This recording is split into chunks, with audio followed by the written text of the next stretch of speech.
A lot of my points have already been covered. Let me start then with something different, which is just to remind you of the last time the state was in a fiscal crisis as deep as the one you are in now, which started in 1986 when OPEC fell apart, oil prices fell, the state had been receiving 30% of its tax revenue from oil and gas severance taxes and needed to replace those revenues in order to maintain public services.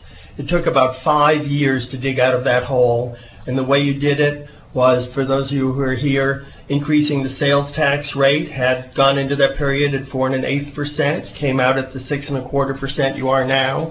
Motor vehicle sales tax was similar. Gasoline tax, you went into the period at $0.10 a gallon, came out at 20 cents a gallon. Let me suggest to you that the only way out of this crisis with a similar problem, a similar structural deficit that the Comptroller's Office has testified is $10 billion a biennium, and will continue for each and every biennium until you make structural changes, is to leave yourself available changing tax rates. If this SJR were to pass and be approved by the voters, that would be off the table. What you would be doing is directing things toward, for instance, changing the manner in which a tax is computed.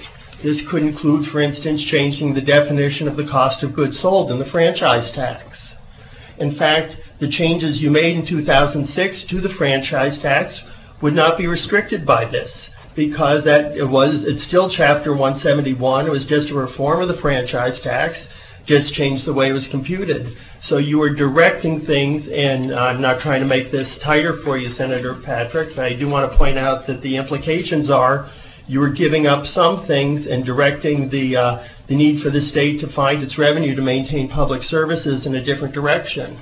One last thing is the applicability of the state tax could easily direct you toward a state sales tax on services, professional services, legal, accounting, stockbroker, management consultants. We've testified in favor of that, and we think it would be a good idea, but this is one of the implications of what you're doing.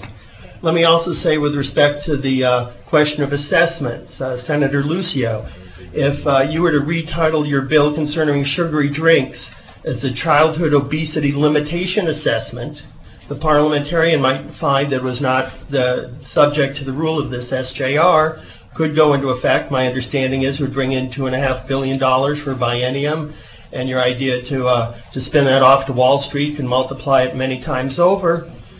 2 years later, you come back here, before 2 years later, a judge finds that what you called an assessment was really a tax, and if it did not get the requisite 2/3 vote, you find yourself another $2.5 billion in a hole.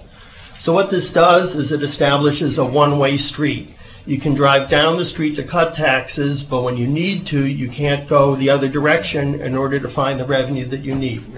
Mr. Lavine,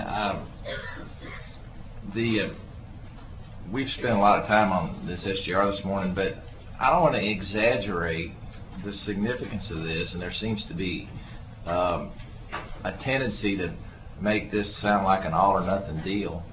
But it's already been pointed out there's already a 2/3 rule in the Senate. So it technically is not going to affect the Senate one way or the other unless we change the rule. If the governor vetoes a tax bill, it takes 2/3 of both houses to override it. So at the end of the day, all this SJR is saying is in order to increase taxes, you got to have 90 votes in the House instead of 76. To me, that's the only